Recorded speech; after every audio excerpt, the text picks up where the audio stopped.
Quem aqui já teve uma crise que perdeu o fervor espiritual? Alguém já teve? Só os normais, né? Você nunca passou por uma crise espiritual? Perdeu a alegria de te louvar, de estar na casa de Deus? Você nunca passou por um deserto? Hein? Deserto espiritual? Quando você não teve vontade de ler a Bíblia, nem de orar? Eu já tive várias. E toda segunda-feira eu tenho que me animar para começar tudo de novo. Eu quero falar hoje com vocês de um texto maravilhoso.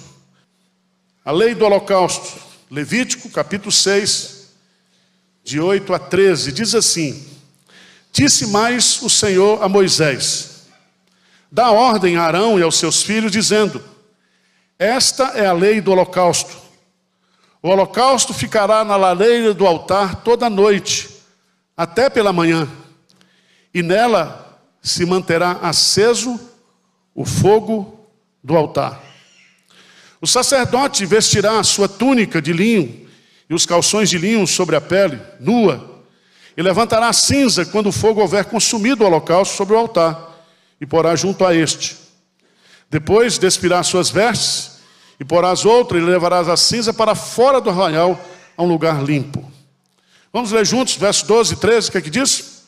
O fogo, pois, sempre arderá sobre o altar, não se apagará, mas o sacerdote acenderá lenha nele cada manhã, e sobre ele porá em ordem o holocausto, e sobre ele queimará a gordura das ofertas pacíficas. O fogo continuamente sobre o altar não se apagará. Vamos repetir esse versículo 13? O fogo arderá continuamente sobre o altar e não se apagará. Vamos lá para 1 Tessalonicenses, capítulo 5, versículo 19. Porque nós só podemos entender esse texto de 1 Tessalonicenses entendendo a lei do holocausto. O que é que diz o texto de 1 Tessalonicenses, capítulo 5, versículo 19? Vamos lá? Não apagueis o espírito. Não apagueis o espírito. Meus irmãos, eu preciso explicar para vocês a lei do holocausto.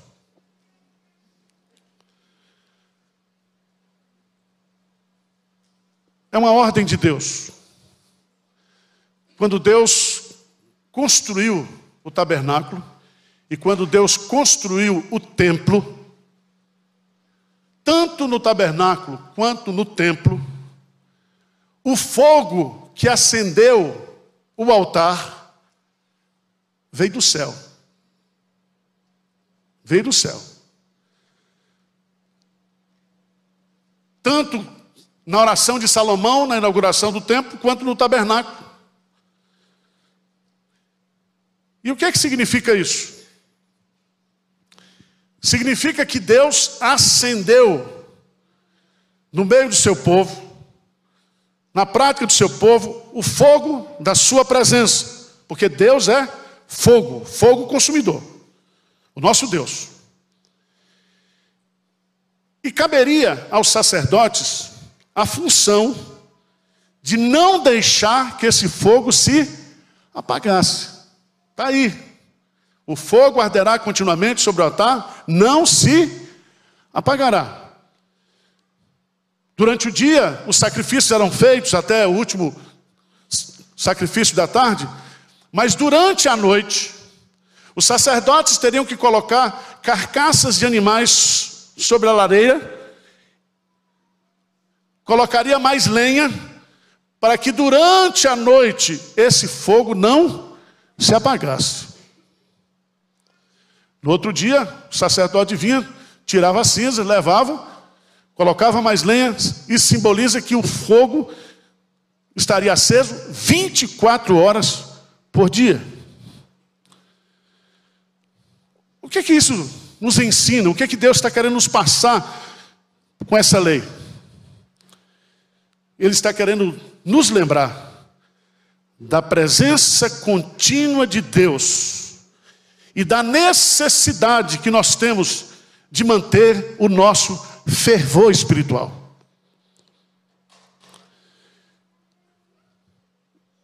Quando interpretamos essa lei do holocausto à luz do Novo Testamento, nós aprendemos pelo menos 4 lições importantes. A primeira delas é que essa carcaça, que esse animal que está queimando perantemente, representa o sacrifício de Jesus Cristo, que foi feito uma única vez, definitivamente.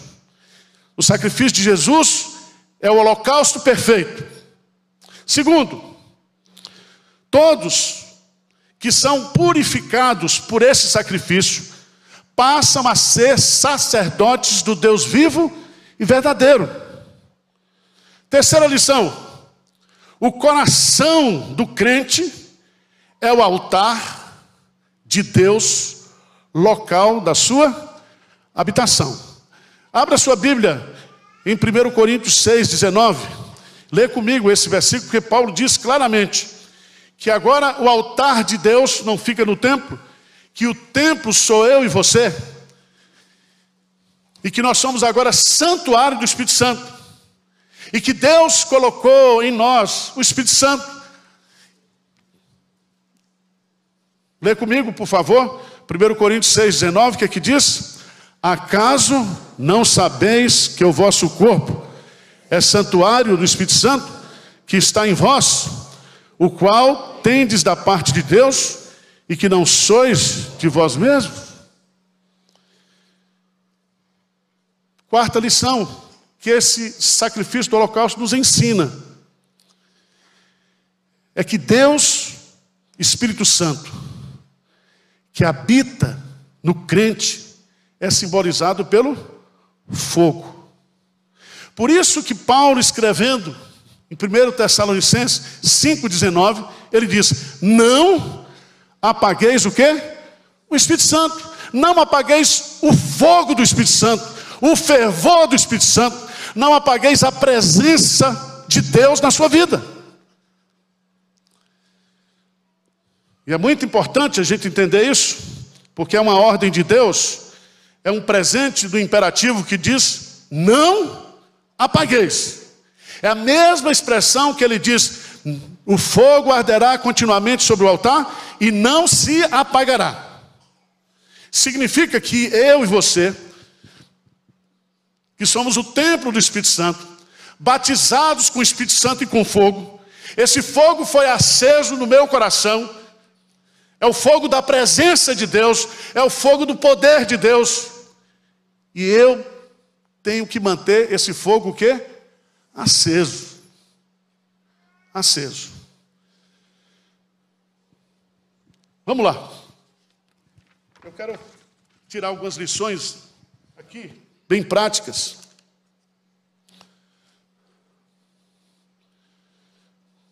Primeira delas: se ele diz não apagueis, é porque o fogo pode o quê? Apagar. Significa que eu e você, se nós não mantermos a chama acesa da presença de Deus na nossa vida, nós vamos o quê? Esfriando espiritualmente. Nós podemos nos tornar mornos, não sois nem quentes nem frios. Isso está falando da nossa espiritualidade, do fogo da presença de Deus na nossa vida. Por que nós não devemos apagar o fogo? Primeiro, porque o fogo simboliza a própria pessoa de Deus. Deuteronômio 4, 24, veja lá, Deuteronômio 4, 24. O texto é bastante claro. Diz assim: porque o Senhor, teu Deus, é fogo que consome, é Deus zeloso. Quando Deus se revelou ao povo de Israel no Antigo Testamento, sempre foi em chamas de fogo. As teofanias todas foram acompanhadas pelo fogo. O Espírito Santo é simbolizado pelo fogo. Todo crente verdadeiro que tem o Espírito Santo, ao invés de apagar o fogo, tem que aumentar a chama, tem que aumentar a presença, tem que ser cheio do Espírito Santo.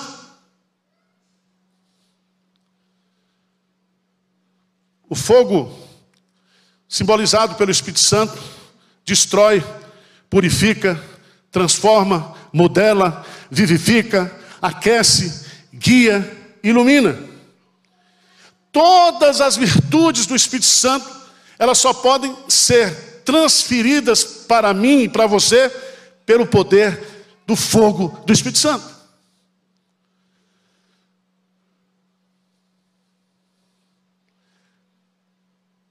Preste atenção, porque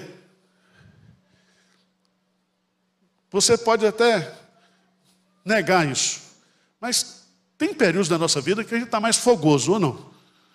Não é sexualmente não, tá? Estou falando fogoso espiritualmente. Tem ou não tem isso? Quando você lê a Bíblia, quando você ora mais, quando você busca mais a presença de Deus, você não acha que o fogo aumenta ou não? É. E quando você descuida, porque o fogo para apagar não precisa fazer nada, você vai se esfriando, esfriando, esfriando.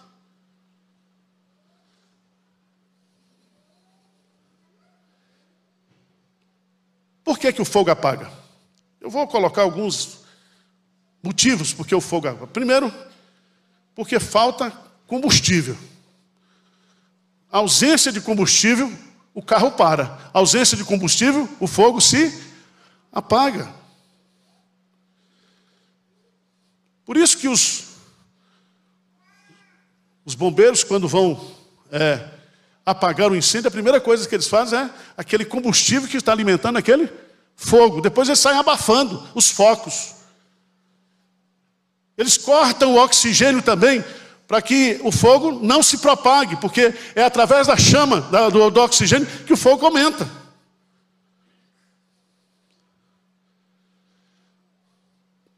Se você não lê a Bíblia todo dia, esse é o primeiro combustível. Abra a sua Bíblia lá em Jeremias 23, 28 e 29. Por favor.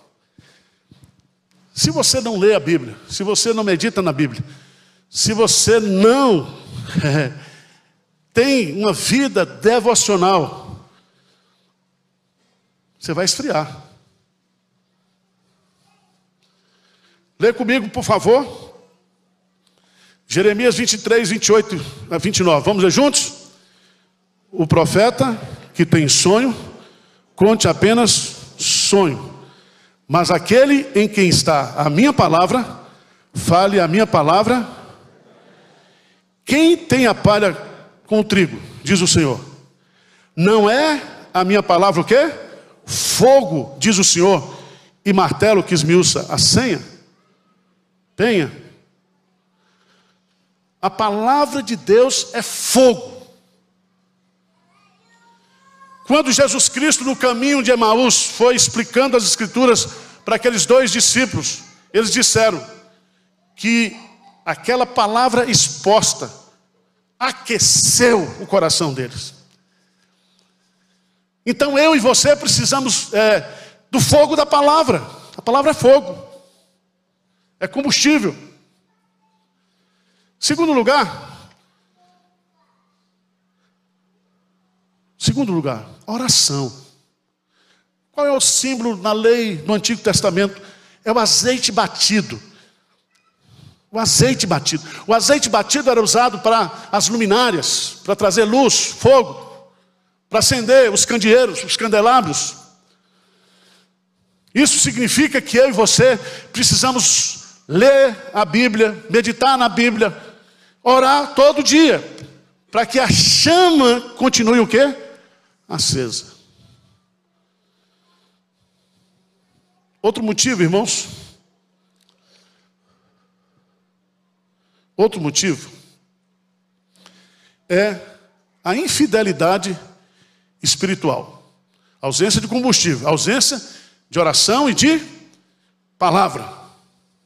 Segundo, a infidelidade espiritual. Quando eu falo infidelidade espiritual, É só você abrir lá, por favor, em Tiago, capítulo 4, versos 4 e 5, que diz assim: infiéis, não compreendeis que a amizade do mundo é inimiga de Deus?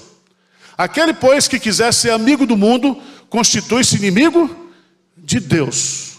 Ou supondes que em vão afirma a Escritura: é com ciúme que por nós anseia o Espírito que Ele faz habitar o quê? Em nós. Essa palavra infiéis indica adultério ou infidelidade aos votos maritais. Isso significa aquela ideia do casamento de Deus com o seu povo. Então, quando o povo de Deus começa a amar o mundo, começa a praticar os valores do mundo, o fogo da presença de Deus, o quê? Apaga. Quantos começam consagrados?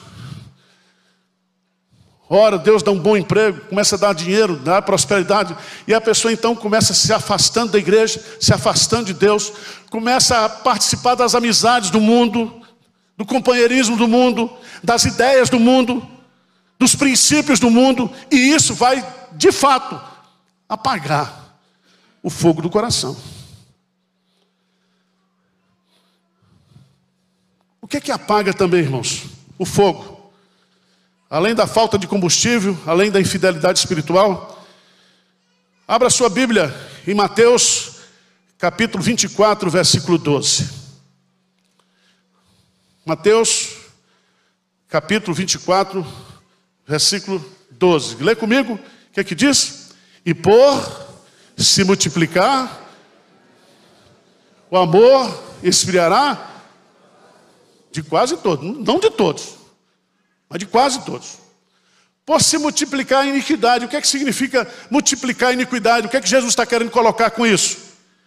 Ele está falando justamente dos falsos ensinos, das falsas doutrinas, dos falsos mestres.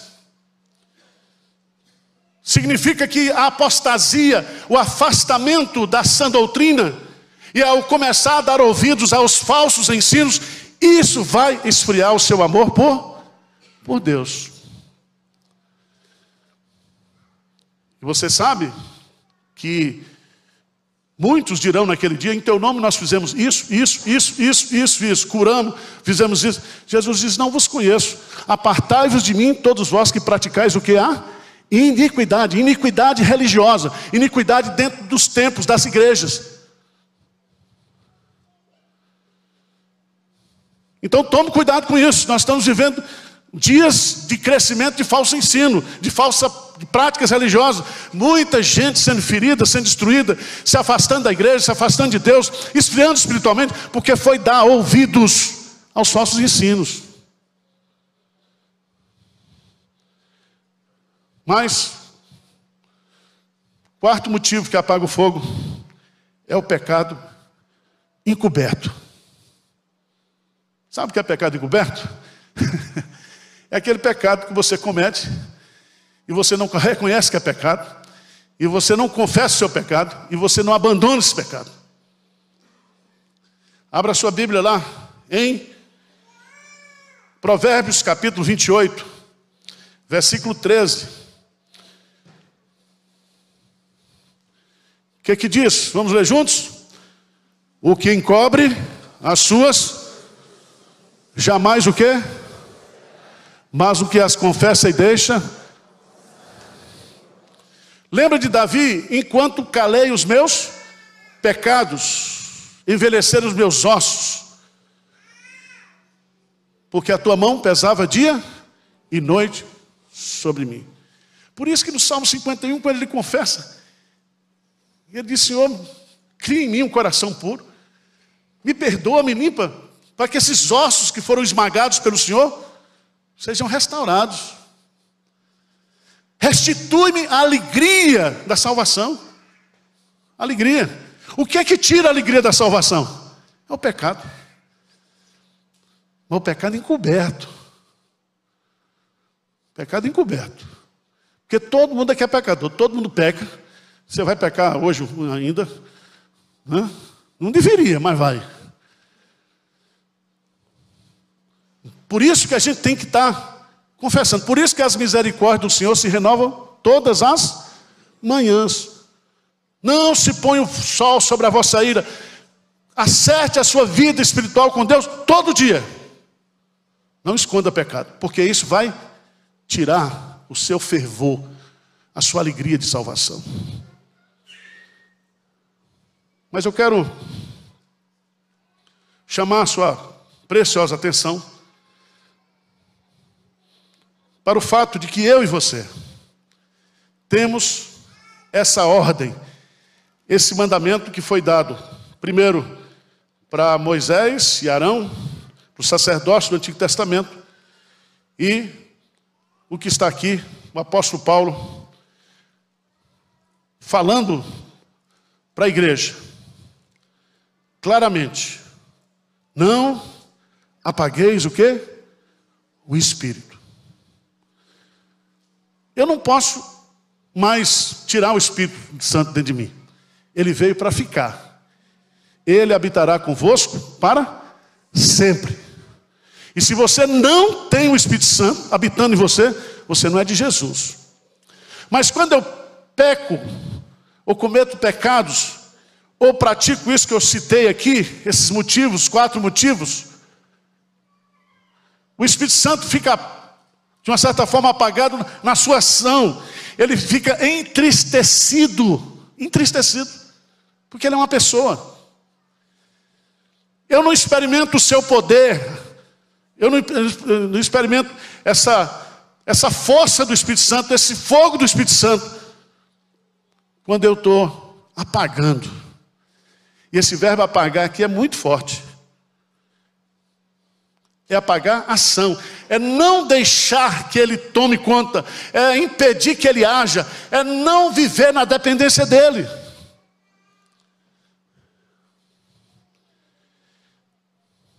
E o que é que você precisa fazer para não apagar? Porque a Bíblia diz: enchei-vos do Espírito. Enchei-vos. Porque quanto mais cheio do Espírito, mais cheio do fogo do Espírito Santo. E o fogo é a sua presença, é o seu domínio, é o seu controle, é a sua direção. Leia a palavra de Deus, medite na palavra de Deus. A palavra de Deus é fogo. Segunda coisa importante, oração. Começa a orar. Ore onde você estiver. Ore quando estiver dirigindo. Ore. Diga: Senhor, aqueça o meu coração. Senhor, ilumina os meus olhos. Senhor, me dê força, me dê direção. Eu quero experimentar a tua presença. Eu quero experimentar e sentir que o Senhor está comigo, que a sua presença é real, é verdadeira. Ore. Buscar-me-eis e me achareis quando me buscar de todo o vosso coração. Terceira coisa que você tem que fazer: comece a louvar a Deus.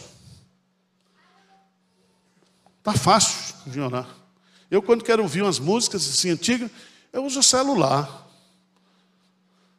Certo? Aí põe naquelas músicas antigas, né? Aí você começa a louvar. Não se importe com o que os outros vão dizer. Certo?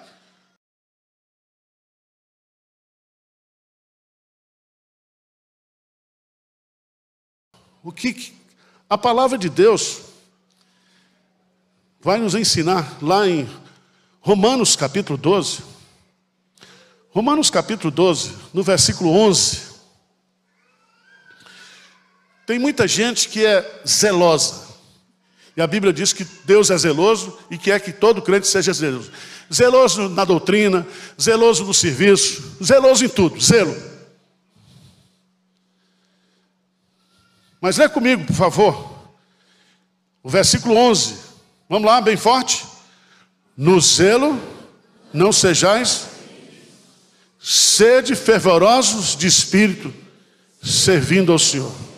Sede, o quê? Fervorosos de espírito. A palavra servindo aqui é adorando ao Senhor. Então começa a cultuar a Deus, começa a adorar a Deus, começa a praticar a adoração mesmo. Fervorosa. E nesse processo, eu queria que você também, no versículo 6 do capítulo 1 de 2 Timóteo, todos nós temos dons e ministérios no corpo de Cristo. Todos nós. Não tem um crente que, batizado no corpo de Cristo, não tem ocupação, não tem uma função, não tem um serviço. Veja no versículo 6, 2 Timóteo 1,6. Lê comigo. O que ele diz? Por esta, pois que reavives, o quê? O dom de Deus que há em ti, pela imposição das minhas mãos. Reavives o dom significa ponha fogo no dom. Revitalize isso. Você já pensou? Se você está frio espiritualmente, você é aquele que diz assim: ah, eu já trabalhei muito nessa igreja. Ah, eu já fiz isso, eu já fiz isso. Irmãos, crente não tem passado não, crente tem presente e futuro. O que passou, passou. E a primeira coisa que mostra que você está espiritualmente esfriando é quando você não está com compromisso com Deus, na obra de Deus, no serviço de Deus.